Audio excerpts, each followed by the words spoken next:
देखो भाई सारे बच्चे, हमारी क्लास कौन सी है, पहले क्लास बताओ। नालायक कह रहा बिजनेस स्टडी। हम क्लास 11th है। सुनो, क्लास कौन सी है, 11th। अब हम क्या करने वाले हैं, अब हम एक सीरीज शुरू करने वाले हैं। सीरीज का नाम बताओ क्या रखें, जल्दी आ जाओ भाई नालायकों। सारे बच्चों को पता चलेगा आज, ये भाई साहब फिर से लेट आए हैं रिवीजन सीरीज में, है ना। ये सबको पता चलेगा यूट्यूब पे, आज से डाल दूंगा मैं 11th वालों की सारी। तो ये भाई साहब लेट आए, लेट आने का कारण बताओ जल्दी से। एक मिनट यार, बताने दो ना। बताओ। रिक्शा नहीं मिलता मेरे को। हाँ जी, रिक्शा नहीं मिलता। इसको रिक्शा नहीं मिलता, एक दिन पक्का ही अपना खुद का। चलो, हम क्या स्टार्ट कर रहे हैं, सारे बच्चे ध्यान से बताइए फटाफट से। रिवीजन सीरीज स्टार्ट कर रहे हैं। सब्जेक्ट का नाम बताइए फटाफट से, सब्जेक्ट का नाम कौन सा है। कह रहा है इकोनॉमिक्स नालायक। क्या है सब्जेक्ट का नाम, जल्दी से बताओ। बिजनेस स्टडीज शुरू कर रहे हैं आज, और ये रिवीजन सीरीज है, जल्दी जल्दी से ख़त्म करेंगे, ध्यान से सुनेंगे। ये सभी वीडियोस आपको बताइए कहाँ अवेलेबल हो जाएंगी।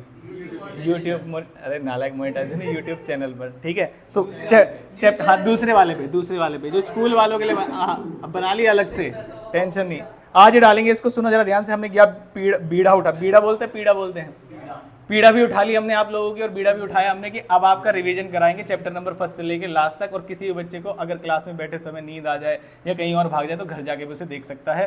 चैप्टर नंबर 1 से लेके टॉपिक नंबर 1 से लेके लास्ट तक चलेंगे। हाँ जी, हाँ पिटते पिटते अलाउड है। चलिए तो चैप्टर शुरू करते हैं हम दुनिया के बेहतरीन नोट से। और नाम क्या है चैप्टर का बताइए जरा। Nature and purpose of business. थोड़ा थोड़ा बीच में प्रमोशन भी करते रहेंगे, आप मेरा उसमें साथ देंगे। हमने कहा बिजनेस एक्टिविटी 2 पार्ट में कैटेगराइज कर रखी है, पहला कौन सा, इंडस्ट्री, और दूसरा कौन सा, कॉमर्स। हम क्या पढ़ रहे हैं, कॉमर्स। हम क्या पढ़ रहे हैं, कॉमर्स। लेकिन पहले क्या पढ़ेंगे, इंडस्ट्री। कितनी कैटेगरी की इंडस्ट्री होती है, 3। ये तो मेरे ख्याल से ऐसा होना चाहिए, अब आपके ब्लड कहीं से कट जाए तो इंडस्ट्री ही निकलनी चाहिए ब्लड के अलावा। क्या मेरी बात समझ में आती है। तो कितनी तरीके की इंडस्ट्री हुई, 3। पहला कौन सा, प्राइमरी, दूसरा सेकेंडरी, तीसरा टर्शियरी। प्राइमरी के अंदर कितने आते हैं, क्या ये बता सकते हो आप। एक सेकेंड में इंडस्ट्री वाला पार्ट ओपन कर लो जल्दी से। एक सेकेंड रुक जाइए, रुक जाओ, एक मिनट। नॉलेज को थोड़ा कंट्रोल करके रखें बस। आईपैड थोड़ा सा अपडेट हुआ है तो हाँ आईपैड अपडेट हुआ भाई, मैं नहीं। इंडस्ट्री है हमारी प्राइमरी, सेकेंडरी और टर्शियरी। प्राइमरी कितनी कैटेगरी में है, 2। पहला कौन सा, एक्सट्रैक्टिव, दूसरा कौन सा, जेनेटिक। फिर हम आए किसके अंदर, सेकेंडरी। सेकेंडरी के अंदर कितनी है, 2। इसमें गड़बड़ हो जाती है, बच्चा क्या कहते हैं सेकेंडरी के अंदर ही 4 है, नहीं सेकेंडरी के अंदर कितनी है, 2। पहले का नाम कंस्ट्रक्शन, दूसरे का नाम मैन्युफैक्चरिंग। मैन्युफैक्चरिंग में कितने हैं, 4। यहाँ से आपको घुमाएगा बस पेपर में। क्या मेरी बात समझ में आती है। अभी सबको 1 बाय 1 करेंगे और आपका भी नॉलेज जान लेंगे। और तीसरी इंडस्ट्री कौन सी है, तीसरी इंडस्ट्री टर्शरी। टर्शरी इंडस्ट्री का दूसरा नाम रखना चाहिए सर्विस इंडस्ट्री, और नया रख देना चाहिए मदद वाली इंडस्ट्री। कौन सी इंडस्ट्री, मदद। ये किसको मदद पहुंचाती है, दोनों को, प्राइमरी को भी और सेकेंडरी को भी, दोनों को ही मदद पहुंचाती है। तो मैंने कहा आ जाते हैं हम 1 बाय 1। सबसे पहले आगे हम बताओ किसके अंदर, अरे आएगा सब चलेगा। नहीं सॉफ्टवेयर अपडेट हो गया, गुड नोट्स वाला ना। 5 मिनट का काम मेरा आधे घंटे में होता है, क्योंकि सॉफ्टवेयर के लिए हैबिचुअल हो रहा हूँ। तो सबसे पहले हमारे पास कौन सी इंडस्ट्री है, प्राइमरी। जब हम नेचुरल रिसोर्सेज को इस्तेमाल करके जमीन में से कुछ उखाड़ेंगे या बनाएंगे तो उसे कौन सी बोलेंगे, एक्सट्रैक्टिव। लेकिन वहीं जब हम नेचुरल रिसोर्सेज का ही इस्तेमाल करेंगे लेकिन जमीन में से कुछ उखाड़ेंगे नहीं, पशु पक्षियों का इस्तेमाल करेंगे तो उसे क्या बोलते हैं, जेनेटिक। तो एक्सट्रैक्टिव और जेनेटिक में क्या डिफरेंस हुआ, क्या आप मुझे बता सकते हैं। क्या इसमें और इसमें कोई डिफरेंस है, देखिए जरा ध्यान से। हाँ जी हाँ, एक होता है रीयूज। तो जेनेटिक के अंदर आप रीयूज कर सकते हैं। मुर्गी को अगर आपको अंडा मिल गया है तो क्या मुर्गी को भी खा जाओगे, हाँ। जो नॉनवेज वाले राक्षस है वो यही बोलेंगे। लेकिन इन जनरल जो मुर्गी पालन करते हैं, हाँ जी, प्योर वेज, मतलब प्योर से भी ज्यादा प्योर वेज, ठीक है। जो मुर्गी पालन कर, हाँ जी, नहीं प्याज तो खा लेता हूँ, नॉन वेज नहीं है ना। अरे नाला ये ऐसी बहस करता रहेगा। चलो जेनेटिक के अंदर सुनो जरा ध्यान से। जो मुर्गी पालन कर रहा है, क्या वो आपको लगता है अंडा निकालते ही मार देगा मुर्गी को या खा लेगा, नहीं। मेरी बात समझ में आती है। तो इसका मतलब जेनेटिक के अंदर जब हम प्लांट्स और एनिमल्स का इस्तेमाल करते हैं, जैसे मान लीजिए भेड़ है, क्या आप इसकी, हाँ जी हाँ शंभू है इस भेड़ का नाम। तो क्या आप शंभू की खाल उतार कर खा लेंगे क्या, नहीं, यूज करेंगे उसको। और क्या शंभू जीवन भर बिना खाल के रहेगा क्या, हम खाल उतारते हैं, वूल उतारते भाई। मैं कह रहा हूँ खाल उतारे, कह रहे हाँ नालायक, खाल नहीं उतारेंगे उसकी, कपड़े उतार लेंगे उसके। क्या मेरी बात समझ में आती है, हाँ, चीर हरण कर देंगे उनका। अब इधर आ जाइए टमाटर। क्या राम सिंह। टमाटर का क्या नाम है? राम सिंह। गाय का हमने नाम नहीं रखा था, बताओ गाय का कोई नाम रखते हैं? बताइए। नहीं, गाय का नाम है चिंकी। हाँ, मुर्गी का नाम रख दिया था हमने चिंकी। अरे भाई बुरा मान जाएगी ये तो। पिंकी नहीं रखेंगे भाई, एक मिनट। हम गाय का क्या नाम रखे? मोंजुलिका। सिंपल सा नाम रखते हैं। हाँ, स्टारबक्स में ही काम करते हैं। चलो, जेनेटिक समझ में आई आपको? हमारे पास प्राइमरी के अंदर कितने होते हैं? 2। पहला कौन सा? एक्सेक्टिव। पहला कौन सा? एक्सेक्टिव। दूसरा कौन सा? जेनेटिक। अब मैं इनके बारे में बातें बोलूंगा, आपको बताना मैं किसके बारे में बातें बोल रहा हूँ। किनको रीयूज कर सकते हैं, किनको रीयूज नहीं कर सकते। कहाँ ऐसा होता है कि एक जगह जहाँ काम हो गया वहाँ दोबारा नहीं हो पाएगा? एक्सेक्टिव के अंदर। क्या मेरी बात समझ में आती है? ठीक है, बहुत बढ़िया जी। किसके अंदर? वीट को आप बताओ प्लांट बेस मानोगे तो क्या मानोगे आप? जेनेटिक ही मानेंगे, है ना। लेकिन काफी सारे बुक्स उखाड़ते हैं जस्ट बिकॉज कि उखाड़ते हैं, उसका मतलब ये नहीं होता कि वो, जैसे मान लीजिए कोई फल है या उसे जमीन से भी निकाला जाता है तो उसे एक्सट्रैक्टिव, जस्ट बिकॉज जमीन से उखाड़ा जा रहा है इसलिए एक्सट्रैक्टिव नहीं है। उसमें प्लांट बीज होते हैं, तब वो उगते हैं, तब जाके वो बनते हैं। क्या मेरी बात समझ में आती है? सबको इसके अंदर एक्सट्रैक्टिव ने, एक्सट्रैक्टिव के अंदर कोल वगैरह की सारी चीजों को लेके आते हैं। फिर उसके बाद आए, देखो उससे भी सुंदर डायग्राम में, नाम क्या है इसका? सेकेंडरी के कितने पार्ट है? सेकेंडरी के कितने पार्ट है? 2। पहला कौन सा? पहला मैन्युफैक्चरिंग, दूसरा कंस्ट्रक्शन। हम किसके अंदर कंफ्यूज हो जाएंगे? कह रहे मैन्युफैक्चरिंग। क्यों हो जाएंगे नालायक को कंफ्यूज? मैन्युफैक्चरिंग के अंदर कितने आते हैं? 4। पहला एनालिटिकल, दूसरा सिंथेटिकल, तीसरा, चौथा। अब मैं कीवर्ड बोलूंगा और आपको बताना पड़ेगा कि किसके अंदर कौन सी वाली बात है। मैंने कहा एक ऐसा स्टेज है या एक ऐसी चीज है जिसमें मल्टीपल स्टेजेस शामिल हैं, इसे क्या बोलेंगे? प्रोसेसिंग। एक ऐसा है जिसमें रॉ मटेरियल एक होगा लेकिन फिनिश प्रोडक्ट अनेक होंगे। एक ऐसा होगा जिसमें रॉ मटेरियल एक होगा और फिनिश प्रोडक्ट अनेक होंगे। इसीलिए कहते हैं कान खोल के। मेरी बात समझ में आती है? हाँ जी। हिंदी में क्या? हिंदी में कहा बोला मैंने? क्या बात कर रहे हो? कौन से पे दाम है? एनालिटिकल हो गया। एनालिटिकल और सिंथेटिकल में कोई एक डिफरेंस बता दो कोई बच्चा मुझे। जैसे आपको यहाँ पर दिखाई दे रहा है रॉ मटेरियल कितने कैटेगरी के हैं एनालिटिकल के अंदर? 1। लेकिन फिनिश प्रोडक्ट कैसे हैं? मल्टीपल। क्या आप मुझे बता सकते हैं कि इसका कोई एग्जांपल भी है? मिल्क। पहला कौन सा है? मिल्क। मिल्क से क्या क्या बना सकते हैं हम?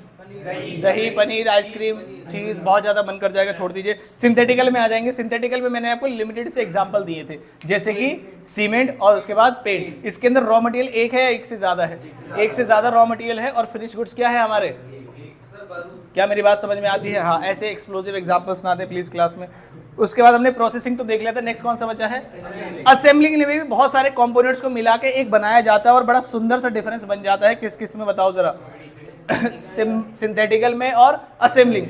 बार बार यही चीज आपको कंफ्यूज करेगी कि एक से ज्यादा कैटेगरी के रॉ मटेरियल मल्टीपल्स या कंपोनेंट्स आप इस्तेमाल करते हैं और फिनिश प्रोडक्ट एक बनता है। वो किसके अंदर भी होता है? जल्दी से बताओ। वो सिंथेटिक असेंबलिंग के अंदर भी होता है और सिंथेटिक। लेकिन क्या दोनों में एक डिफरेंस होता है? Answer is yes.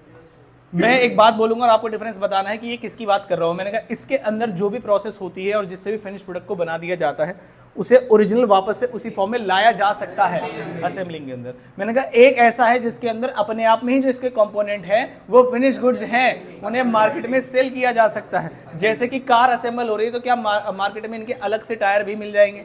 लेकिन क्या सीमेंट और जो पेंट मिल रहा है अंदर उसके जो चीजें बन रही हैं क्या वो टूट के मिलेंगी आपको?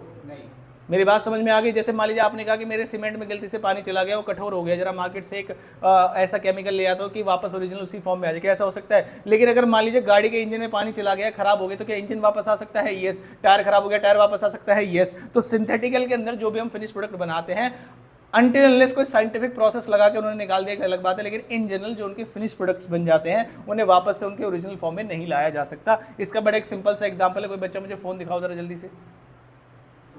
नहीं तोड़, अरे क्या बात कर रहे हो? जैसे मान लीजिए एक फोन है, जब मैंने ऐसे किया तो आपने क्या बोला? ये क्या है? हाँ जी, स्वीट फोन फोन है ये। अब आपको अगर ध्यान से दिखाई दे रहा है तो क्या इसकी जो डिस्प्ले है उसमें थोड़ी थोड़ी दिक्कतें लग रही हैं आपको? जल्दी से बताइए। हाँ, बहुत। क्या इसकी डिस्प्ले बदलवाई जा सकती है? जल्दी से बताइए। अगर इस पर स्पीकर खराब हो जाए तो क्या बदला जा सकता है? यस। इसका मतलब ये असेंबल करके बना है या सिंथेटिकल है? असेंबल। इसका मतलब अलग अलग कंपोनेंट्स रहे होंगे और अगर मैं इसको यहाँ से गिराऊंगा तो इसके सारे कंपोनेंट्स बाहर आ जाएंगे। क्या आपको देखना है? क्या इसके अंदर बैटरी भी है? अब मैं इसको यहाँ से गिराऊंगा, हाँ कैच नहीं भाई, सीधा आप प्रैक्टिकल करेंगे साइंटिफिक। अच्छा मेरा ये वाला फोन नहीं, कोई दूसरा वाला फोन देना।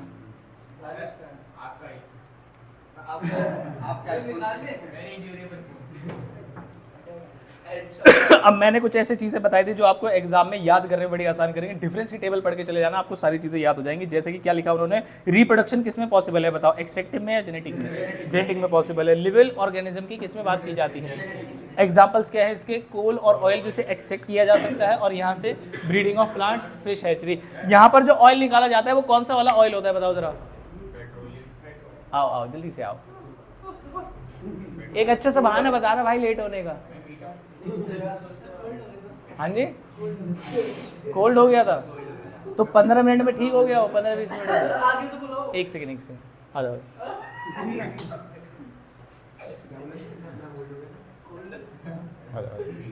नहीं बहाने पूछते रहेंगे अब भाई, यूट्यूब पे भी तो सबको पता चलना चाहिए कि हमारे यहाँ कैसे कैसे बच्चे हैं।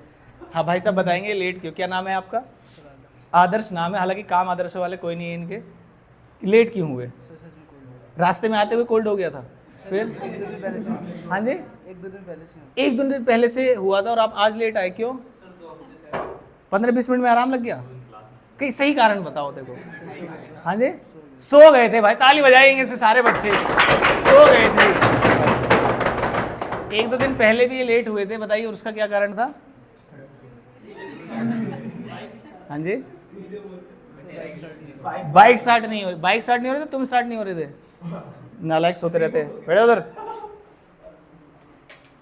नेक्स्ट आए हम सबसे इंपॉर्टेंट वाले में, क्या नाम है इसका देखो जरा? सिंथेटिकल और असेंबलिंग। ध्यान से सुनेंगे। यह है nature of raw material. Nature of raw material का मतलब ये है कि क्या रॉ मटेरियल की अपनी अलग कुछ खास बात है सिंथेटिकल के अंदर या असेंबलिंग के अंदर? असेंबलिंग। क्या खास बात है उनकी कि उन्हें किसी फिनिश प्रोडक्ट में कन्वर्ट नहीं भी किया जाएगा तब भी वो आसानी से बिक जाएंगे। That is called nature of raw material. हाँ जी, अपने आप में फिनिश गुड्स भी बोलते हैं उनको। नेक्स्ट कौन सा है? जैसे मान लीजिए मैं सोच रहा हूँ गाड़ी के अंदर ऐसे टायर लगवा लो, मोटे मोटे टायर चल रहे हैं जो गाड़ी से भी बाहर निकल जाते हैं। हाँ जी, थार में जैसे लगे रहते हैं बड़े बड़े, तो मैं सोच रहा हूँ वो भी लगवा लूँ अपनी ऑल्टो में, तो क्या सही रहेगा? हाँ, नैनो में है ना, सही रहेगा। मैं सोच रहा हूँ ट्रैक्टर वाले टायर लगवा लो, कुछ लोग साइकिल में भी लगा के चलते हैं उसको।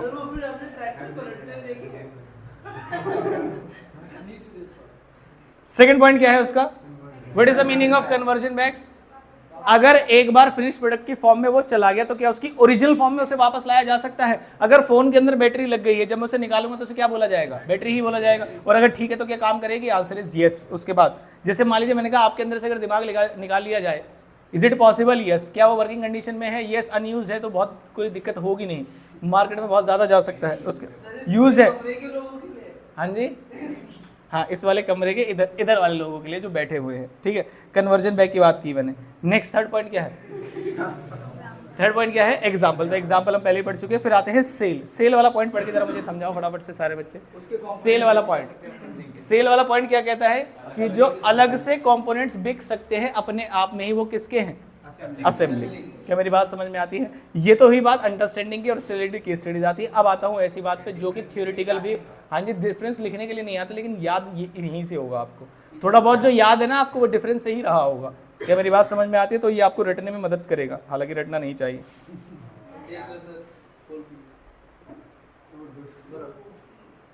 क्या सभी को बर्फ दिख रही है?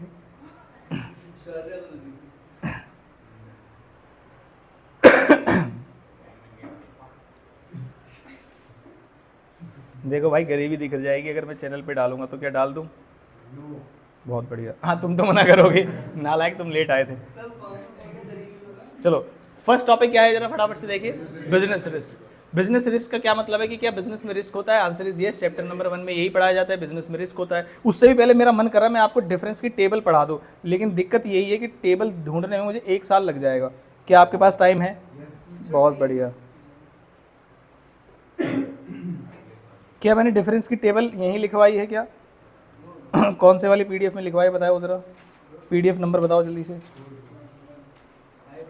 बिजनेस प्रोफेशन एंड एम्प्लॉयमेंट में कौन से पेज नंबर में है आपकी बुक में?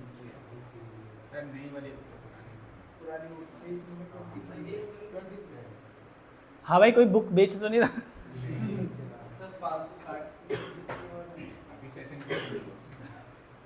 अच्छा, उसके बाद बेच दोगे? चलिए टॉपिक पे आ जाइए सारे बच्चे। यहां से आपकी केस स्टडी आएगी, पूछेंगे आपसे कि बताइए कौन सा फॉर्म ऑफ बिजनेस की बात की जा रही है, या फॉर्म ऑफ बिजनेस ना लिख के वो लिखेंगे कौन सी इकोनॉमिक एक्टिविटी की बात की जा रही है। तो हमारे सामने जो 3 चीजें लिखी हुई हैं वो इकोनॉमिक एक्टिविटी में कैटेगराइज की गई है। पहली कौन सी? बिजनेस। दूसरी कौन सी? तीसरी कौन सी? हम यहाँ से पढ़े हैं, पहले जो दिमाग में पॉइंट्स है वो बात है, वो बताइए जल्दी से बताओ। मैं बेस बोलूँ आप डिफरेंस बताएंगे, आप बेस बोलो मैं डिफरेंस बताऊंगा। हम बेस बताएंगे। क्या आप बेस बताएंगे? बहुत बढ़िया, ये ऐसी ही क्लास के बच्चे चाहिए मुझे। अब बताओ जरा बेस। वेरी गुड, ये वाला नहीं चलेगा। कोड ऑफ कंडक्ट बताओ किस में होते हैं, बिजनेस प्रोफेशन या एम्प्लॉयमेंट में? सबसे ज्यादा किस में होते हैं, एम्प्लॉयमेंट में या फिर प्रोफेशन में? कोड ऑफ कंडक्ट प्रोफेशन में। और वहां पर जो एम्प्लॉयमेंट में कोड ऑफ कंडक्ट होते हैं वो कौन से वाले होते हैं? जो उनके एम्प्लॉयर बनाते हैं। कुछ जॉब्स में स्ट्रिक्ट कोड ऑफ कंडक्ट होते हैं और कुछ जॉब्स में स्ट्रिक्ट कोड ऑफ कंडक्ट नहीं होते। मैंने कहा सबसे ज्यादा पैसा किस में चाहिए होता है? इसे बोलते हैं कैपिटल रिक्वायर्ड टू स्टार्ट। तो क्या होता है बिजनेस में? क्या होगा सबसे ज्यादा? प्रोफेशन में बिजनेस से कम। लेकिन एम्प्लॉयमेंट में कितने पैसे चाहिए आपको? 0 रुपए में आप स्टार्ट कर सकते हैं। क्या मेरी बात समझ में आती है? ठीक है। मैंने कहा ट्रांसफर ऑफ इंटरेस्ट का एक बड़ा खतरनाक सा पॉइंट है, बता सकते हो क्या? बिजनेस में ट्रांसफर ऑफ इंटरेस्ट हो सकता है। क्या मतलब है इसका? मतलब उस बिजनेस को बड़े आसानी से आप किसी और व्यक्ति को ट्रांसफर कर सकते हैं, ओनरशिप को ट्रांसफर कर सकते हैं बिजनेस को। लेकिन क्या प्रोफेशन में आप ट्रांसफर कर सकते हैं? नहीं। एम्प्लॉयमेंट में कर सकते हैं क्या? नहीं कर सकते। बहुत बढ़िया। क्वालिफिकेशन किस में सबसे ज्यादा चाहिए होती है? प्रोफेशन में। तो जो एम्प्लॉयमेंट में चाहिए होती है वो कौन सी होती है? प्रेस्क्राइब्ड। कौन सी होती है? प्रेस्क्राइब्ड। एज पर एम्प्लॉयर वो जो भी प्रेस्क्राइब कर देगा वही आपको चाहिए होती है। क्या मेरी बात समझ में आती है? ठीक है, ये होगा क्वालिफिकेशन। रिवॉर्ड और रिटर्न का बिजनेस करूंगा तो बदले में क्या मिलेगा बताओ जरा? प्रॉफिट। एम्प्लॉयमेंट करूंगा, एम्प्लॉयमेंट करो भाई, सुन लो, रट के मत बैठो। मैंने कहा एम्प्लॉयमेंट में जाऊंगा, सैलरी और वेजेस। क्या डिफरेंस है सैलरी और वेजेस में? सैलरी जनरली मंथली मिलती है और वेजेस डेली मिलती है, दिहाड़ी बोलते हैं जिसको। बहुत बढ़िया। नहीं, ये पूरा कहाँ हुआ? प्रोफेशन में क्या मिलती है? फीस। और बिजनेस में प्रॉफिट। बहुत लॉस भी होता है ना। 5th point, capital investment. Highest capital investment required, no capital investment required. बहुत बढ़िया। उसके बाद 6 पॉइंट आते हैं, ट्रांसफर ऑफ। किस में पॉसिबल है? बाकी दोनों में पॉसिबल नहीं है। बहुत बढ़िया। 1 साल का गैप, 1 साल का गैप, बर्फ आगे फिर से आया क्या? हाँ, रिस्क। सबसे ज्यादा रिस्क किस में होता है? बिजनेस में। उसके बाद एम्प्लॉयमेंट। एम्प्लॉयमेंट में 0 रिस्क क्यों है? वो निकाल भी तो सकता है, क्योंकि आपकी सिर्फ इनकम रुकेगी वहां पर, आपकी इन्वेस्टमेंट नहीं जाएगी वहां पर। क्या मेरी बात समझ में आती है? लेकिन अगर बिजनेस में होगा तो प्रॉफिट भी रुक जाएगा और जो पैसे लगे हुए उनका भी नुकसान हो सकता है। क्या मेरी बात समझ में आती है? ठीक है। उसके बाद 8 पॉइंट क्या है? स्ट्रिक्ट कोड ऑफ कंडक्ट किस में है? प्रोफेशन में। एम्प्लॉयमेंट में जो एज पर एम्प्लॉयर रिक्वायर्ड है, और बिजनेस में कोई कोड ऑफ कंडक्ट होते ही नहीं है। यहां से हमारा डिफरेंस हो जाता है खत्म। उसके बाद आए हम जहाँ से इस चैप्टर की जनरली शुरुआत की जाती है, हालांकि हम तो इंडस्ट्री वाले मुद्दे से करते हैं। बर्फ़ आ गई, बर्फ़ नहीं होता, बर्फ़ होती है। और उसके बाद ये इसलिए आ रही है, अपडेट हो गया है थोड़ा सा। अपडेट होने के बाद थोड़ा सा अजीब बिहेव कर रहा है, पता नहीं क्यों। नया, अरे नालायक, नया ऐप अपडेट हुआ है इसमें आईपैड ने।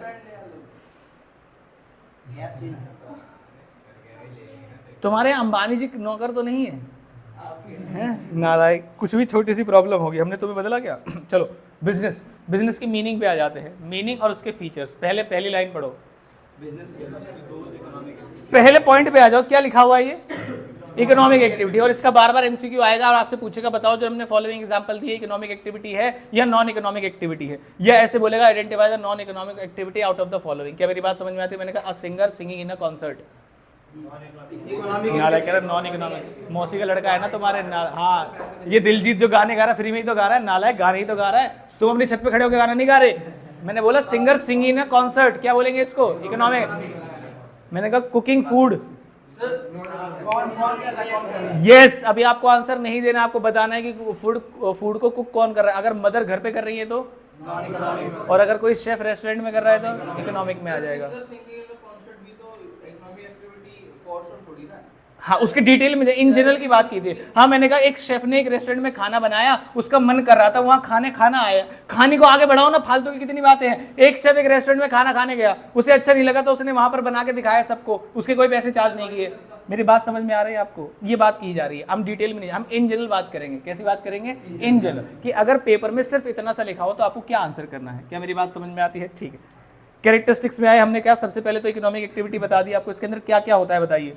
Production, purchase, sale of goods and services with the motive of earning profit, और ये सब काम क्यों की जा रही है? By satisfying human needs of the society. क्या मेरी बात समझ में आती है? अभी सोसाइटी में क्या चल रहा है मैं आदर्श बताएगा, बताने दो भाई। आदर्श मैंने क्लियर कट बोला, बीच में क्यों कमेंट करना? जी आदर्श जी बताइए।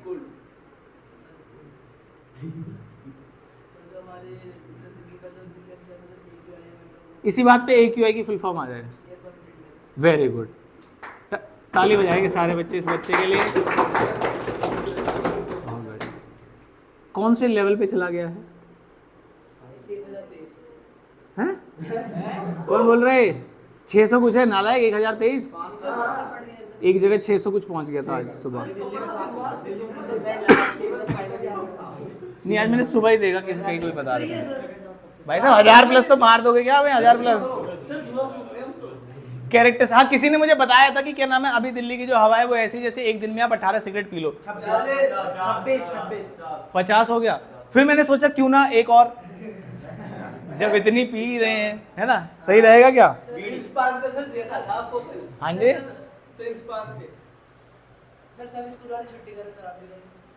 मैं स्कूल वाला हूँ। कैसी बातें कर रहा है बच्चा, कह रहा सब स्कूल वाले छुट्टी कर रहे हैं, मैं भी कर रहा। हाँ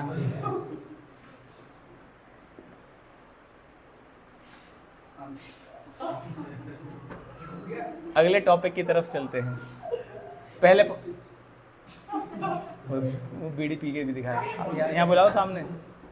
चलो कैरेक्टरिस्टिक्स में आओ, पहला पॉइंट कौन सा है? सारे बच्चे दिमाग इधर ही रखे भाई, ये रिवीजन करा रहा हूँ मैं और उसके बाद फिर टेस्ट भी लूंगा, तो आप अपना दिमाग यहीं रखिए।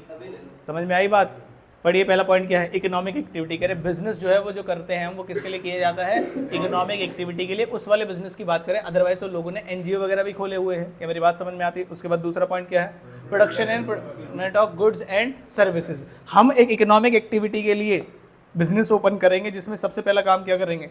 गुड्स एंड सर्विसेज को प्रोवाइड करेंगे या बनाएंगे, और उसके बाद उनको क्या कर देंगे? ये मैंने याद कराया था, आपको याद है क्या? इसमें बार बार एक ही चीज भूल जाते थे आप, डीलिंग ऑन, ऐसे याद है? ठीक है। उसके बाद फोर्थ पॉइंट क्या है? Dealing on regular. मैंने कहा 4 पॉइंट्स हो गए, पहला बताना जरा। एन इकोनॉमिक एक्टिविटी, दूसरा production and procurement of goods and services, तीसरा पॉइंट सेल और exchange of goods and services, fourth point dealing on regular. मैंने पूरे साल पढ़ाया, आप थोड़ा सा बता सकते हैं ऐसे, है ना, कोई दिक्कत नहीं है। 4 पॉइंट्स हो गए। उसके बाद कितने पॉइंट्स बचे हमारे? 3। क्या क्या पॉइंट है देखो जरा। चौथा पॉइंट और पांचवा पॉइंट, ये तो सामने लिखा हुआ है इसलिए आपने बता दिया, क्या आप वैसे भी बता सकते हैं? सारे हटा दो 1 मिनट के लिए। ठीक है। पहला पॉइंट क्या था? दूसरा पॉइंट, तीसरा पॉइंट, चौथा, पांचवा, छठा, सातवां भाई साहब बताएंगे हमारे। जी हाँ जी सारे जल्दी जल्दी बताओ जी। एवेंट, बहुत बढ़िया, यस। नेक्स्ट, बस लास्ट। कह रहा 1 बाय 1 पूछो। पूछ लिया भाई? हाँ बता तो दिया आपने।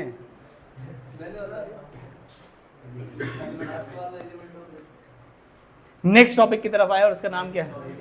Multiple objective. क्या कहता था बताओ, इस टॉपिक की हिंदी बताओ मुझे, क्या कहता है ये? वो तो एक पॉइंट है इसका। उसने कहा एक बिजनेस का क्या सिर्फ एक ही मोटिव होता है प्रॉफिट अर्न करने का? Answer is no. अदरवाइज क्या होगा, जिस साल में बिजनेस नए नए टॉपिक्स, नए नए प्रोडक्ट्स लाने की कोशिश करेगा, मर्जर करेगा या एक्सपेंशन करेगा, तो उस साल में तो उसे प्रॉफिट होगा ही नहीं। तो सिर्फ प्रॉफिट जो है वो एक शॉर्ट टर्म कंसेप्ट है। कैसा कंसेप्ट है? Short term. तो प्रॉफिट के अलावा भी आपके कुछ लॉन्ग टर्म ऑब्जेक्टिव्स होते हैं, जिसमें मैंने आपको एग्जांपल दिया था कि एक फोन की कंपनी है जिसने इस साल 5 करोड़ रुपए कमाए, एक फ़ोन की कंपनी है जिसने इस साल 1 करोड़ रुपए कमाए और आपसे पूछा जा रहा है कि आप किसके इन्वेस्टर बनना चाहोगे, तो अभी आप किसके बारे में सोचोगे? 5 करोड़ के बारे में सोचोगे मान लीजिए, या 5,000 करोड़, 500 करोड़, कुछ भी सोच लीजिए। लेकिन अगर मैं बोलूँ इस साल एप्पल ने कम प्रॉफिट कमाया, 1 करोड़ वाली एप्पल की थी, और जो 1 करोड़ वाली है वो है आपकी 5 करोड़ वाली है वो कौन सी है? MI की।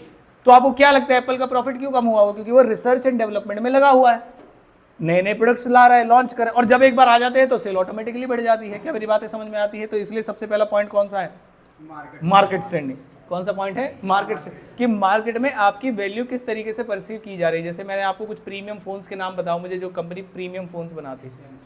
सैमसंग। अब मैं बोलूँ आपसे कि सैमसंग हो या वीवो का फोन हो, आप किसके इन्वेस्टर या किसके मालिक बनना चाहोगे? सैमसंग के। नॉट बिकॉज ऑफ कि उनके मल्टीपल प्रोडक्ट्स है, बिकॉज ऑफ मैं खाली फोन की ही बात कर रहा हूँ। तो उसे बोलते हैं मार्केट स्टैंडिंग, कि मार्केट में आपके प्रोडक्ट को कैसे देखा जाता है। It is also very important rather than just because of profit. Second point क्या है? एक कंपनी है नोकिया, क्या वो इनोवेशन कर रही है? यस, नए नए तरीके निकाल रही है मार्केट में बंद होने के। क्या मेरी बात समझ में आती है? लेकिन जो इन जेन्युइन जो एक कंपनी है कौन सी? सैमसंग, जो हमेशा मजाक उड़ाती है किसका? एप्पल का।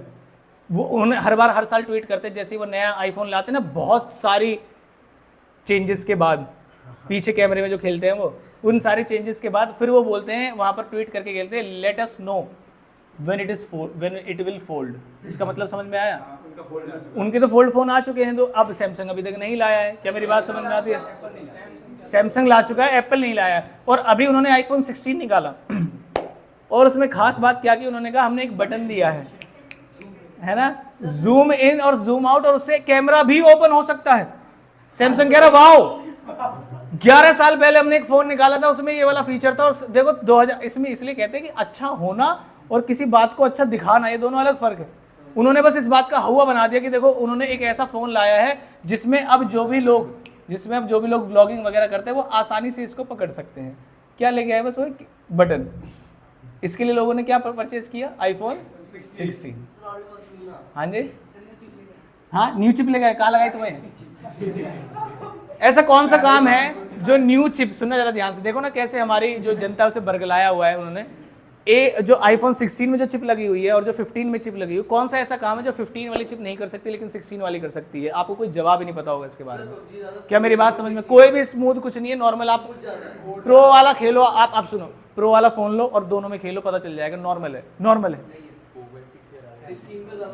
स्मूथ का मतलब क्या? अपने आप चलने लगता है, प्लेयर अपने आप बम लगा देता है। 15 में लैग होता है। क्या बात कर रहे हो? सनी बाजार से खरीदा क्या 15? नालायक, कुछ नहीं होता, नालायक। यही पूछवाना था मुझे। 5.5 घंटे खेलते हो ना तुम, ठीक है। इनोवेशन समझ में आया आपको?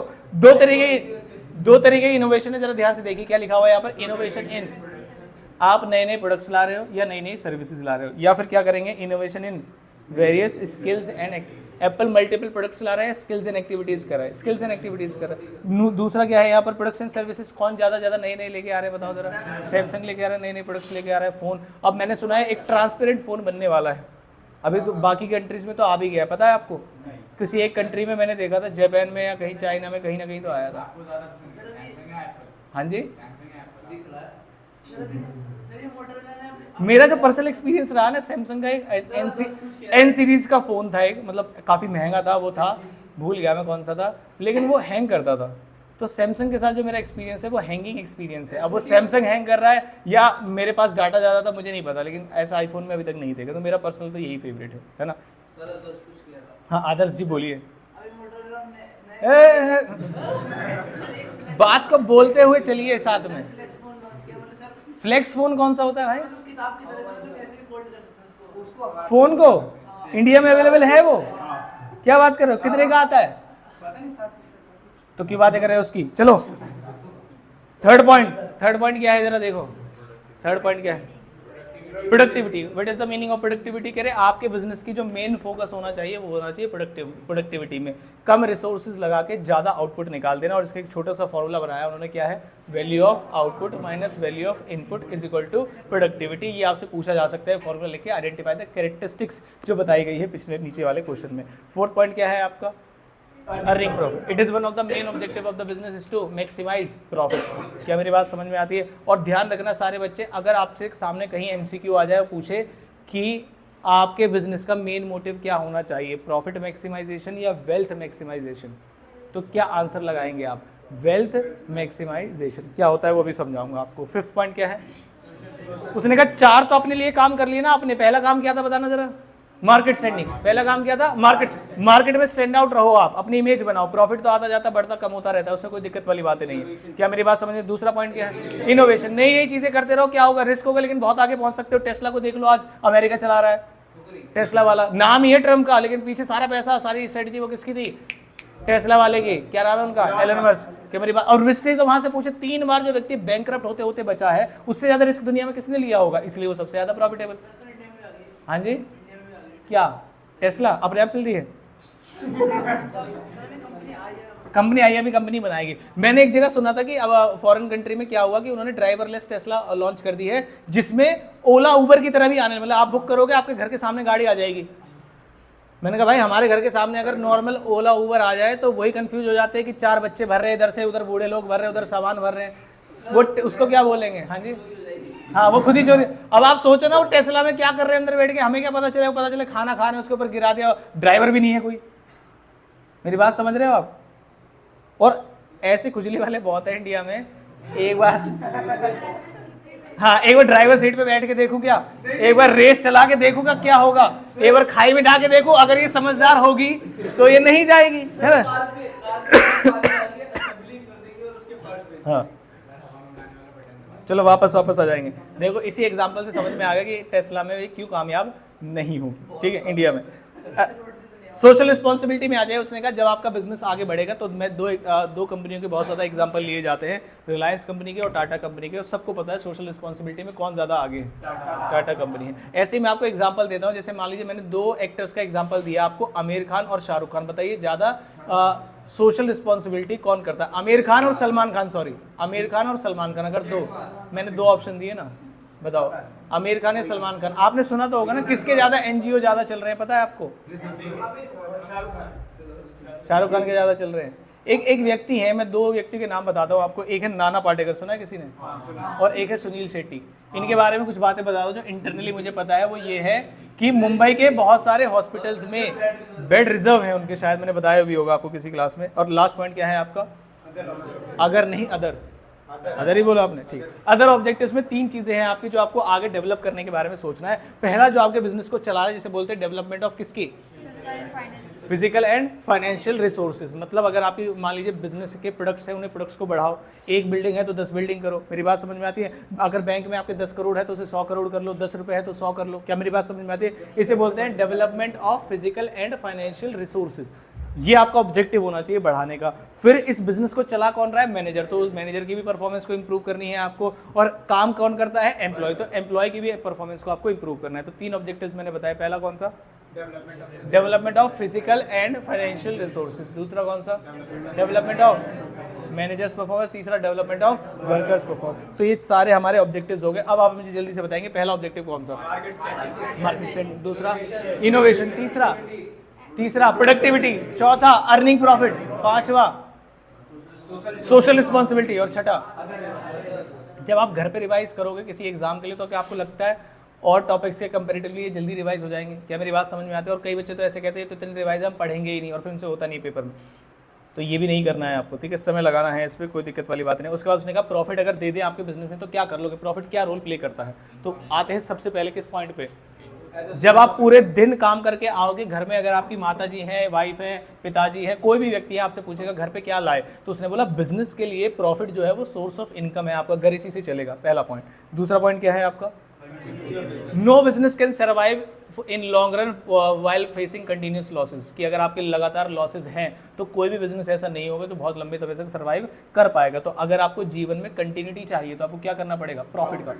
बिजनेस में क्या करना चाहिए? प्रॉफिट। पेरेंट्स भी अगर मान लीजिए ज़्यादा दिन तक बच्चे के नंबर नहीं है तो क्या करेंगे? घर बैठ। सर्वाइवल के लिए आपको कभी ना कभी तो अच्छे मार्क्स लाने ही पड़ेंगे। क्या मेरी बात समझ में आती है? उसके बाद नेक्स्ट पॉइंट क्या है? एक्सपेंशन। 2 तरीके के एक्सपेंशन होते हैं। एक एक्सपेंशन जिसमें आप उधार के पैसे से या दूसरों के पैसे से एक्सपेंशन करते हैं। दूसरा एक्सपेंशन होता है जो आप किससे करते हैं? बताओ जरा, बताइए किससे? खुद की। एक होता है बूट स्टेपिंग जो आपने पर्सनल सेविंग कर रखी है, एक होता है जो बिजनेस से सेविंग करी है। तो नॉट बूट स्टेपिंग, आपने जो बिजनेस से सेव किया हुआ है, बिजनेस के रिजर्व्स एंड सरप्लस जो आपके बचे हुए, अगर आप उससे ग्रोथ करेंगे तो वो ज्यादा अच्छी ग्रोथ है। क्या मेरी बात समझ में आती है? ठीक है, उसके बाद नेक्स्ट क्या है?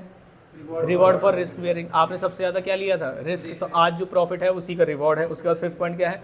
Profit and economic development. आपकी इकोनॉमी में आपके जैसे बहुत सारे बिजनेसेस होंगे और आपकी इकोनॉमी ही इसलिए चल रही है क्योंकि वहाँ के जो बिजनेस है वो कैसे हैं? प्रॉफिटेबल। जैसे इंडिया के जो बिजनेस हैं, जो स्मॉल बिजनेस है, नॉर्मल बिजनेस है, क्या लग रहा है? प्रॉफिटेबल है या लॉस मेकिंग है? प्रॉफिटेबल है, तभी इंडिया एक सुपर पावर बनने की तरह या मैन्युफैक्चरिंग हब बनने की तरफ आगे बढ़ रहा है। क्या मेरी बात समझ? पाकिस्तान में क्या लगता है? मैन्युफैक्चरिंग में है कोई इकोनॉमिक डेवलपमेंट? नहीं, लाइट नहीं है, भूखमरी है, और आटा भी मैंने सुना है 150-200 रुपये किलो मिल रहा है वहाँ पर, है ना, बहुत ज़्यादा दिक्कतें हो रही है। ठीक है, उसके बाद 6 पॉइंट क्या है? जैसे बच्चे से अगर आपका पूछना है बच्चा कैसा है आपका, तो अगर उसके अच्छे मार्क्स आ रहे हैं तो क्या बोलेंगे? बच्चा बहुत अच्छा है। और उसके मार्क्स खराब आ रहे हैं तो बच्चा बहुत खराब है। क्या मेरी बात? जैसे शौर्य देखो कितना अच्छा बच्चा है, इसकी शक्ल देखो। हाँ जी, बच्चा नहीं है, वोट डालता है। पेंगुइन के भी तो बच्चे होते हैं।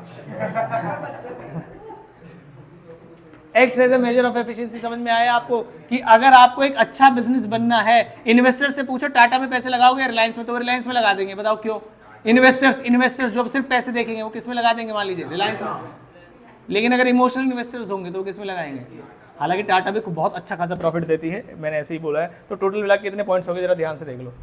मैंने कहा जो आसानी से याद हो जाएंगे वो, और जो थोड़ा सा मुश्किल है आप भूल सकते हैं। तो मैंने कहा सबसे पहले 4 आसान पॉइंट्स पे आते हैं। पहला पॉइंट क्या है? आप बिजनेस कर रहे हो, उसमें रोल क्या है प्रॉफिट का? तो उसने कहा भाई साहब घर पे लेके जाके दिखाऊंगा कि मैंने प्रॉफिट कमाया। तो उसे क्या बोलेंगे? Acts as a source of income. क्या मेरी बात है समझ में आती है? उसको दूसरा पॉइंट क्या है?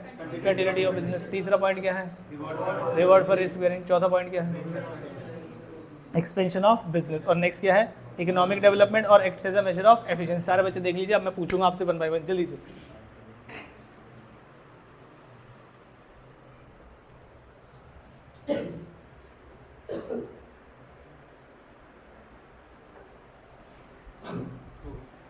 हटा दो।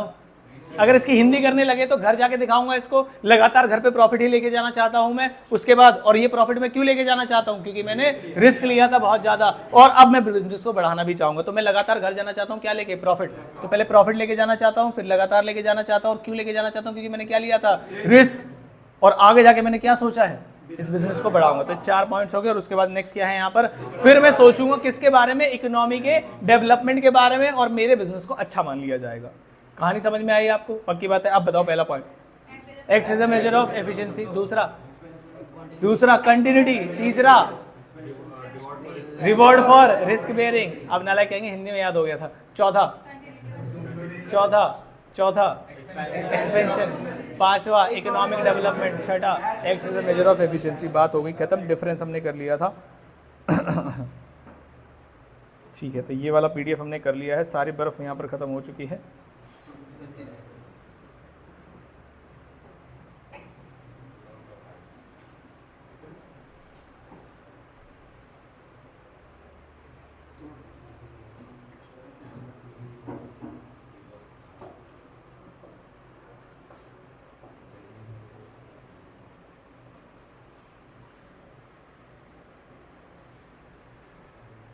क्या आपको दिखाई दे रहा है? पहले ट्रेड की बात करते हैं। ट्रेड वाले पार्ट में पहला ट्रेड कौन सा है? Internal trade. दूसरा ट्रेड कौन सा होता है? एक्सटर्नल। इंटरनल ट्रेड के लिए हमारे पास एक स्पेसिफिक चैप्टर है, चैप्टर नंबर 9। अच्छे से पढ़ा था हमने उसे। लेकिन अगर मैं बोलूँ इंटरनल ट्रेड की अगर आपको डेफिनेशन देनी पड़े तो कैसे देंगे बताइए? इंटरनल ट्रेड की बताओ। मैंने क्या बोला अभी? एक सेकंड भाई साहब से थोड़ा सा इंटरव्यू ले लें। बताओ भाई साहब। नहीं, इससे पहले जस्ट मैंने क्या लाइन बोली थी? वेरी गुड, बहुत अच्छा लगा मुझे, वरना तुम्हें बहुत जोर से लगता। चैप्टर नंबर 9 हमने ऑलरेडी पढ़ रखा है। हाँ दे दो भाई, शाबाश, अवार्ड दे दो इसे, नालायक। अब सुनो, इंटरनल ट्रेड का मतलब ये होता है ऐसा ट्रेड जो आप कहाँ कर रहे हैं, इंडिया में या पाकिस्तान में, with in the boundaries of a nation जो ट्रेड होता है, buying and selling of goods and services with in the boundaries of a nation is called internal trade. क्या मेरी बात समझ में? तो मैंने कहा इंटरनल ट्रेड के बताना जरा कितनी कैटेगरी है? 2, होलसेल लेवल पे और कौन से लेवल पे? रिटेल लेवल पे। रिटेल पे भी मैंने आपको बता रखा है फिक्स वाले होते हैं और जिसका फिक्स नहीं होता। जिनका फिक्स नहीं होता उन्हें क्या बोलते हैं? इटिनरेंट्स। और जिनका फिक्स होता है उसके 2 लेवल होते हैं, स्मॉल लेवल और लार्ज लेवल। लार्ज लेवल के कौन से होते हैं? 2, डिपार्टमेंटल स्टोर। सब याद है आपको? वो हम अगले वाले चैप्टर की बात करते हैं। फिर आते हैं हम यहाँ पर, हमने एक बिजनेस का एग्जांपल लिया था। मैंने कहा बिजनेस होता है 2 लेवल पे, पहला कौन सा? होलसेल, और दूसरा कौन सा? रिटेल। मैंने कहा बनाते कौन है प्रोडक्ट्स को? मैन्युफैक्चरर्स और कौन? प्रोड्यूसर्स।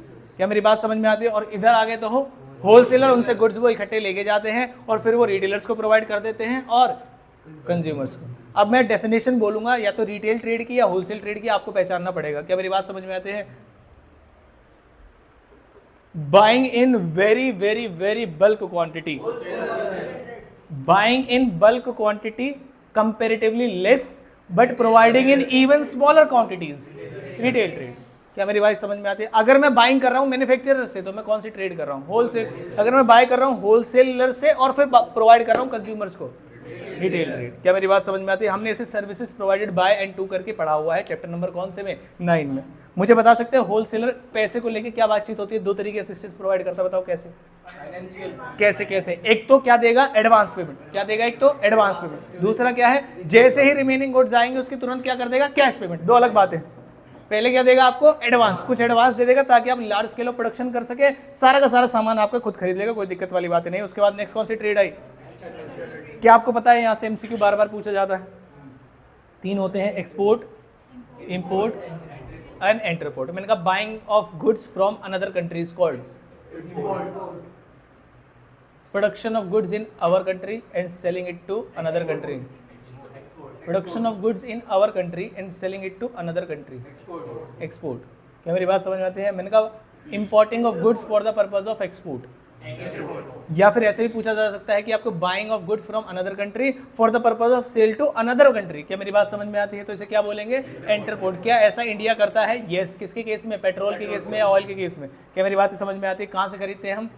रशिया से। और किसको प्रोवाइड करते हैं? श्रीलंका। तो जो पेट्रोल हम इंडिया में इस्तेमाल कर लेते हैं उसे क्या बोलते हैं? इम्पोर्ट।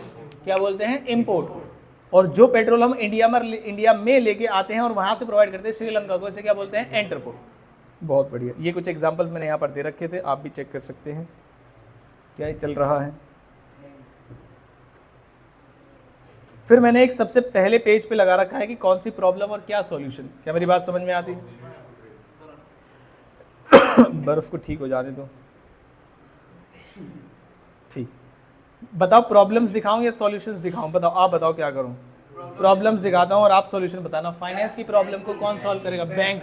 प्रोक्योरमेंट और प्लेस की प्रॉब्लम को ट्रांसपोर्टेशन। क्या मेरी बात समझ में आती है? उसके बाद इंफॉर्मेशन, स्टोरेज और टाइम की वेयर हाउसिंग। टाइम का मतलब क्या होता है? टाइम यूटिलिटी, नॉट खराब ना हो जाए। टाइम यूटिलिटी का मतलब ये होता है कि जब आप स्टोर करेंगे गुड्स को तो तब सप्लाई करेंगे जब प्राइस हाई होंगे। क्या मेरी बात समझ में? जब सप्लाई बहुत ज़्यादा होती है तो आप सप्लाई को कम कर लीजिए तो प्राइस ऑटोमेटिकली हाई चले जाएंगे। क्या मेरी बात समझ में आती है? तो इसलिए टाइम यूटिलिटी भी प्रोवाइड करते हैं आपके। उसके बाद फाइनेंस आपने क्या बताया? बैंकिंग। क्या बताया? बैंकिंग। उसके बाद नेक्स्ट रिस्क, प्राइस की फ्लक्चुएशन।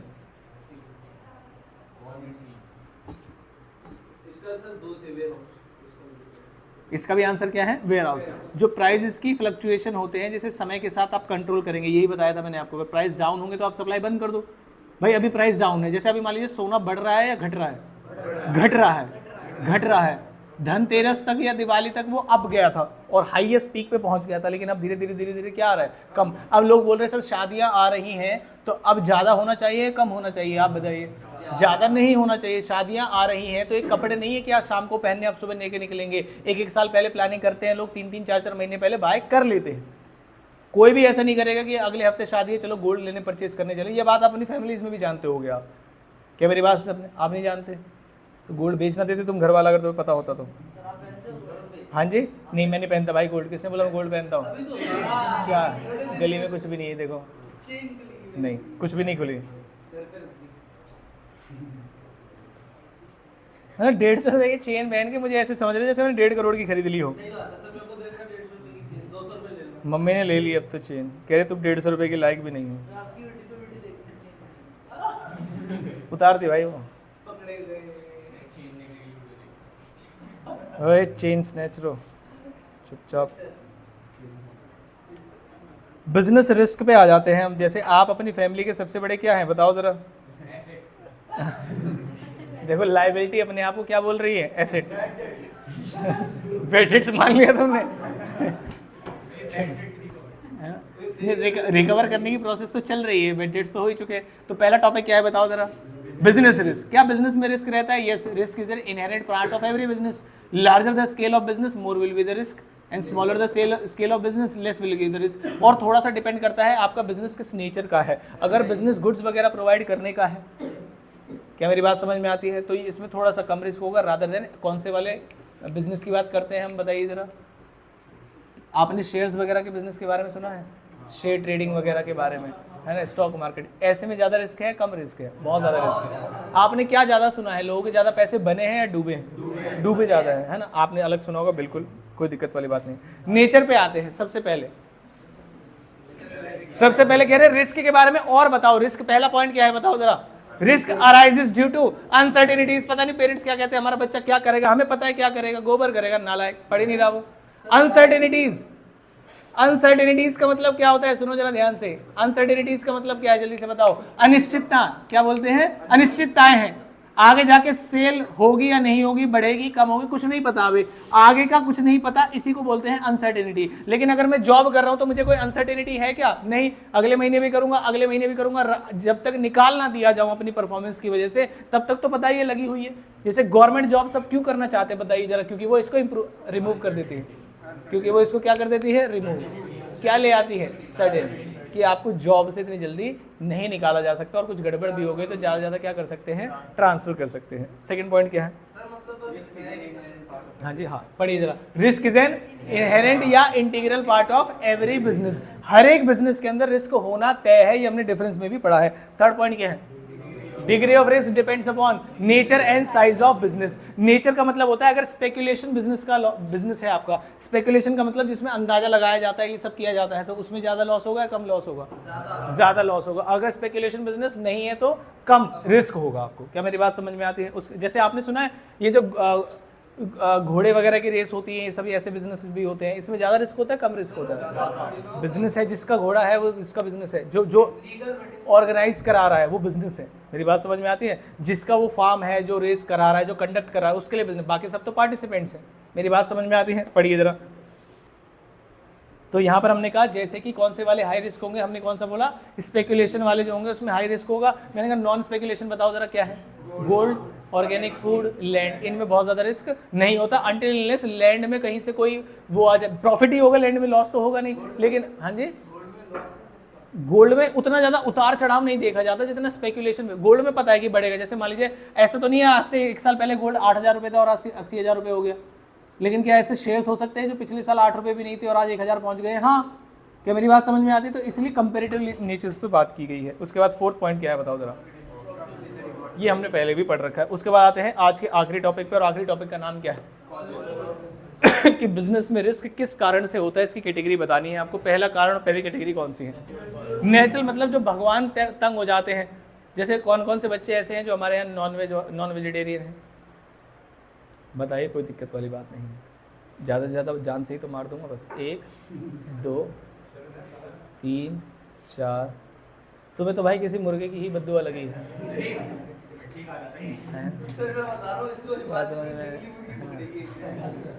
भाई ये सब मत खाओ।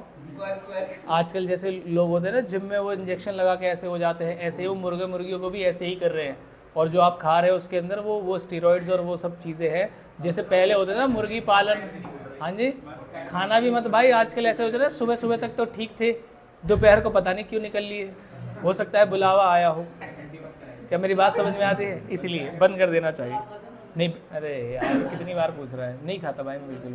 हाँ जी, कभी कभी क्या मुर्गे से बोलो भाई आज खा लूँगा बस, तुझे बुरा तो नहीं मानेगा, नालायक। सर ऐसे तो सब्जियां, आप जो वेज कह रहे हो, हाँ, सब्जियां भी बहुत प्यारी नहीं आ रही आजकल। मतलब कंपैरेटिवली जो रिस्क है वो बहुत ज़्यादा है, आप ऐसा समझो ना। अब आप बोलो, मैं किसी से कह रहा हूँ दारू पीना बंद कर दो, आप बोलोगे सर खांसी की दवाई में तो आप ले रहे थे। ये कैसी बात है, आपकी दोगलापन है। हाँ, नालायक।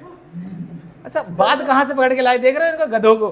सर तो आप बताओ ना, क्या वेजिटेबल्स तो आप ज्यादा कंपैरेटिव रिस्क देखो ना आप सर हाँ जी, क्या फर्टिलाइजर्स? सर तरबूज खाते हो? नहीं नहीं खाते? खरबूजा भी नहीं खाते? नहीं, सेब भी नहीं खाते? रोटी खाता हूँ मैं, सब्जी खाता हूँ मैं। हाँ, नहीं चावल नहीं खाता मैं, मुझे चावल अच्छे नहीं लगते। इवन जो लोग मुझे तंग करते हैं मैं उन्हें चावल बोल देता हूँ, क्योंकि मुझे पसंद नहीं है ना। चलो, है ना। पहला पॉइंट पढ़ो जरा। क्या हो गया भाई, क्या हो गया, क्या कह रहा है? अच्छा बोल कौन रहा है? चाइनीज व्यक्ति चावल बोल रहा है। मोमोज बोलो तो मोमोज। चलो इधर पहला पॉइंट क्या है, इधर पहला पॉइंट क्या है, इधर इधर फ्लड। फ्लड का मतलब क्या होता है बताओ जरा? बाढ़। उसके बाद नेक्स्ट क्या है? सुनामी की स्पेलिंग कहाँ से शुरू होती है? टी से। उसके बाद नेक्स्ट क्या है? आप बताओगे क्या है? क्वेक। क्वेक क्या है? अर्थक्वेक क्या बोलते हैं? सुनामी में और अर्थक्वेक में क्या फर्क होता है? गोडजिला मतलब? अर्थक्वेक क्या है? भूकंप। अर्थक्वेक को क्या बोलते हैं? भूकंप बोलते हैं। नेक्स्ट क्या लिखा हुआ है जरा देखो। इन सभी की एक कैटेगरी है और उसे बोलते हैं प्राकृतिक आपदा, इसे बोलते हैं नेचुरल कॉजेस। ठीक है, जो हम नहीं कर रहे हैं। नेक्स्ट कौन सा है? ह्यूमन कॉज, मतलब जहां पर लोग नालायक होते हैं, जैसे कि पहला डिसऑनेस्टी, डिसऑनेस्टी। उसके बाद नेक्स्ट क्या है? केयरलेस। देखो देखो केजरीवाल क्यों भाई? Next riots.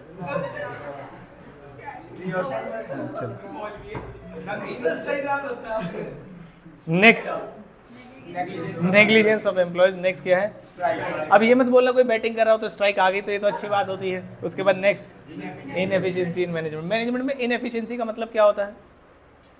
ढंग से काम नहीं कर रहे लोग। जैसे आपकी पढ़ाई में इनएफिशिएंसी, आप पढ़ने वाले बच्चे तो हैं लेकिन एफिशिएंसी के साथ पढ़ाई नहीं करते हैं। क्या मेरी बात समझ में आती है? इसलिए दिक्कतें आ रही हैं। नेक्स्ट है जो मार्केट में चल रहे हैं आपके, जैसे कि market condition, fluctuation in demand and prices, next competition, next change in tech, ये सब मार्केट में चल रहा है। नेक्स्ट कौन सा है?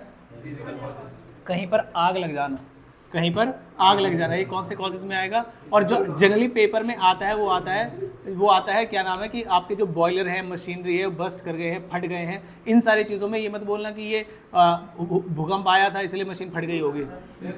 हाँ, मैकेनिकल नाम बोल देते हैं उसको, मैकेनिकल या फिजिकल एक ही बात होगी। हाँ, क्या कह रहे हैं?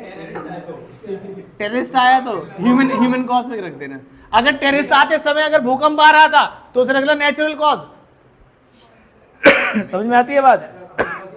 हाँ जी।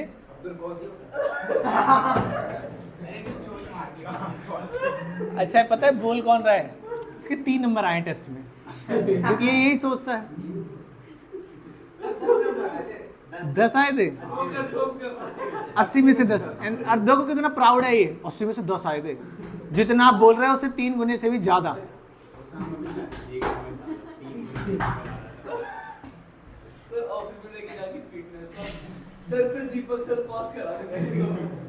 नेक्स्ट आते हैं लास्ट कॉज पे। लास्ट कॉज बताइए, अदर कॉज। दीज इंक्लूड, जैसे कि अनफोर्सीन। इसी बात पे अनफोर्सीन की मीनिंग हो जाए बताइए, सीधे बैठ जाओ। अनफोर्सीन का मतलब जो आपने अभी सिचुएशन देखी नहीं है, जब पेपर आएगी जिसे तुम अनदेखा कर रहे हो। These include events other than which are discussed above, मतलब अबव जो हमने देख लिए वो सब भी ऐसे ही जो आगे जाके हो सकते हैं, अभी है नहीं लेकिन फिर भी इसके अलावा, जैसे कि क्या लिखा हुआ है?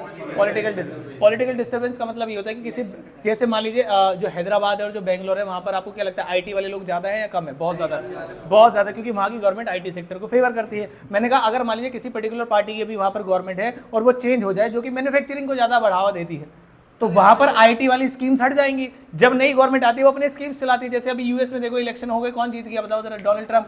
तो क्या लगता है आपको जो पॉलिसीज उन्होंने लगा रखी थी वो एज इट इज चलती रहेंगी या बदलेंगी? क्या मेरी बात समझ में आती है? तो इसे बोलते हैं कि कई बार बिजनेसमैन को रिस्क होता है, जिसे क्या बोलते हैं? पॉलिटिकल डिस्टर्बेंस का, जिससे मेरे बिजनेस को इंपैक्ट आ सकता है। क्या मेरी बातें समझ में आती है? उसके बाद नेक्स्ट कौन सा है बताओ जरा? Fluctuation in exchange rates. Exchange rates का मतलब ये होता है जो डॉलर में कमी और ज्यादा हो जाती है। क्या मेरी बात समझ में आती है? अगर आपके पास कोई भी ऑप्शन ना बचे और एग्जाम में आ जाए तो आप उसे इकोनॉमिक कॉजेज में लिखेंगे। किस कॉजेज में? इकोनॉमिक। और इकोनॉमिक ना हो तो कौन से वाले कॉज में लिखेंगे? Other cause. क्या यहाँ तक मेरी बात समझ में आती? पहले यहाँ तक बातें समझ में आई? सारे टॉपिक पढ़ लिए हमने, पक्की बात है? ठीक है, तो अगली क्लास में आपका टेस्ट लेंगे हम केस स्टडी और एमसीक्यू वाला। कौन से चैप्टर का? हाँ जी, जिसे पढ़ा है उसी का लेंगे ना। और संडे को आपकी 99.99% है इस बार की टेस्ट सेरेमनी होगी इसी संडे को जी। टेस्ट सेरेमनी, टेस्ट अवार्ड, कुछ भी बोल लीजिए, इस बार होंगे। और जिस बच्चे के भी टॉप 3 में रहे होंगे सभी सब्जेक्ट के वेट करके वगैरह देखेंगे हम। तो कोशिश करिए कि इस वीक में कोई भी टेस्ट हो तो उसमें अच्छा परफॉर्मेंस करें, ताकि आपका अगर थर्ड नंबर पे है वो सेकंड पे आ जाए, जो सेकंड पे है वो फर्स्ट पे आ जाए, और जो है ही नहीं तो वो कहीं आ जाए, है ना? क्या मेरी बात समझ में? ठीक है, बहुत बहुत धन्यवाद। हाँ जी, आएगा आएगा, बंद कर देने को।